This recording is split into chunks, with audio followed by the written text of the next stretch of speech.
Salaamaaleykum mbokk Sénégal, Monsieur le Président, Mesdames les ministres, chers collègues, Mesdames et Messieurs de la presse.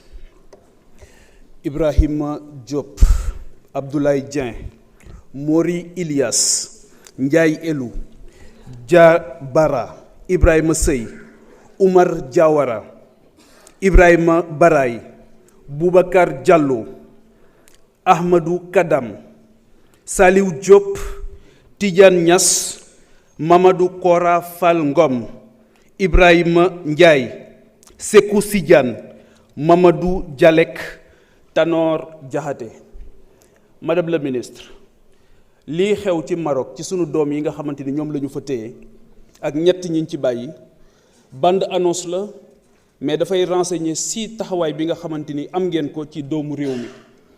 jàpp nañ ne ñii yéen a leen yóbbu demuñu pour bëgg a dem rek yéen a xam seen njëriñ ngeen yóbbu leen bu dul woon ñoom xëy na làmbaay ñaaw te tey bàyyi bi ñu leen fa bàyyi ak abandonné gi ñu abandonné seen njaboot moo tax ma lay laaj sax ndax dem nga dàngu ci Rufisque ak bàyyi bi nga xamante ni ay drames sociaux am nañ ko ci seen i njaboot briser ay famille am na ci ñoo xamante ni mën nañ ci ñàkk seen liggéey loolu jàpp nañ ne lu triste la et que le comportement du gouvernement du Sénégal à travers votre département jàpp naa ne c'est un comportement qui n'honore pas le Sénégal. loolu bu weesoo madame la ministre, ce code ne professionnalise pas le sport ni dans le code du travail ni dans le code de la santé. bu ñu nee dañu bëgg a professionnaliser li nga xamante ni moom mooy le sport au Sénégal duñ ko concevoir rek comme divertissement wala loisir waaye war na weesu loolu ndax tey jii képp koo xamante ni da ngay sportif bu ñu jëlee sa àq boo demee ci juridiction du travail yi war nañ la taxawaay bu mucc ayib. beneen bi mooy le projet ne renvoie à beaucoup de décrets et arrêtés d'application qui ne sont pas encore rédigés. Est-ce que mën nga ñu wax ban délai la ñuy jël décret yooyu parce que sinon bu ñu ko promulguer tamit du am benn njëriñ ci tiroir yi rek lañ koy yóbbu. Dans le rapport aussi vous dites que les navétanes ne siègent pas au COMEX de la Fédération sénégalaise de football te ñu gis kenn nga xamante ni ci kàngamu navétane yi la ñu koy rendre hommage moom moo ngi nekk vice-président di nekk au niveau de la fédération. Est-ce que loolu dafay wane ne les textes du football sont obsolètes? Madame la ministre, beneen question bi ma lay laaj mooy ci dañu génne woon benn arrêté boo xam dafa doon arrêté navétane yi mais ñu gis ci période boobu au mois de décembre nga dem présider la coupe du maire bi nga xamante ni moo doon am au niveau de Gorée lan moo tax nga violer arrêté bi nga xamante ni yow yaa ko jël.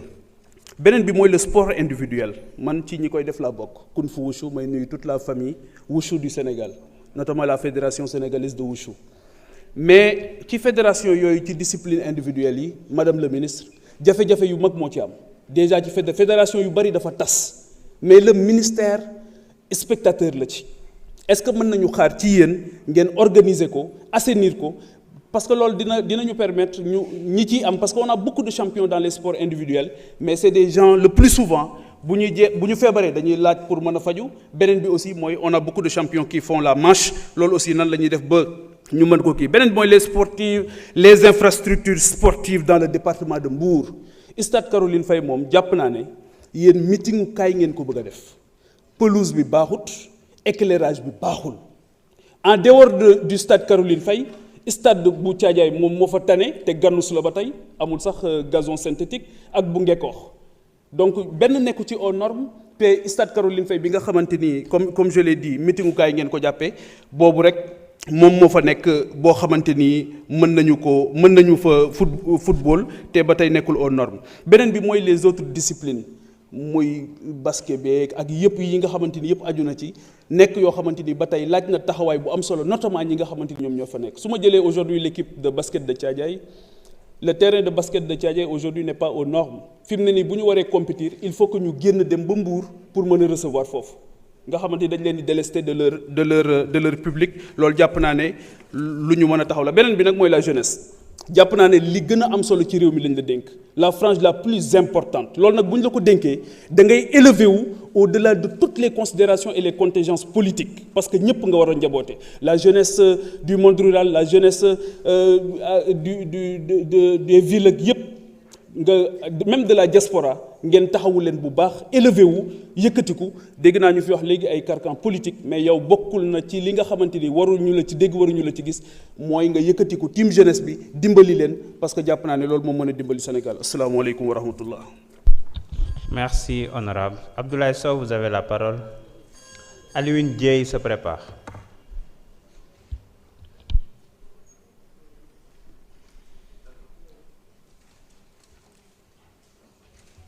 Salaamaaleykum président maa ngi lay nuyu madame les ministres ñu ngi leen di nuyu chers collègues madame le ministre ñu ngi rafetlu sa taxawaayu bu baax aux côtés surtout de nos vaillants supporters qui sont présentement détenus au Maroc.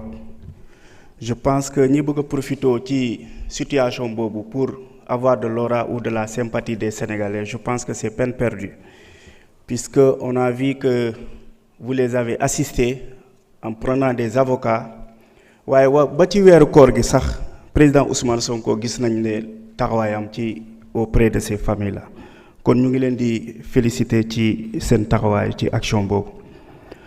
Madame la ministre, l'assainissement du cadre juridique et organisationnel est certes fondamental pour l'épanouissement du sport, mais surtout l'implication de tous les acteurs est une chose à saluer.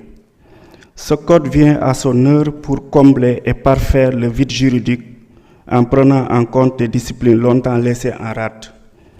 Toutefois, Madame la ministre, si nous voulons développer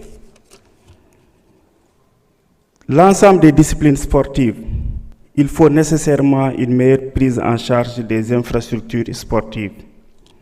C'est pourquoi nous pensons qu'il faut une équité dans la mise en place des infrastructures sportives. Waxoon naa la ko daaw ci commission ne il y a de ces localités, je pense que géographiquement nous pouvons mettre ces localités-là en valeur pour développer certaines disciplines. Je peux prendre l'exemple de Kédougou aujourd'hui, qui mériterait aujourd'hui une implantation d'un centre de performance en athlétisme, puisque c'est une zone géographiquement très favorable au développement de cette discipline-là. Ouais, Madame la ministre, je voulais aussi, pour ne pas citer nos amis de Mbour, donc Madame la ministre, dama bëggoon rappeler rek aussi que demoon nga Kédougou daaw bi nga jëlee bi ñu la nommé rek ci poste bi demoon nga tourner foofu gis nga situation infrastructure sportive yi nekk Kédougou. Kédougou, je pense que c'est la seule région où amul benn infrastructure sportive. Stade régional bi, je pense que bientôt 10 ans c'est à l'arrêt.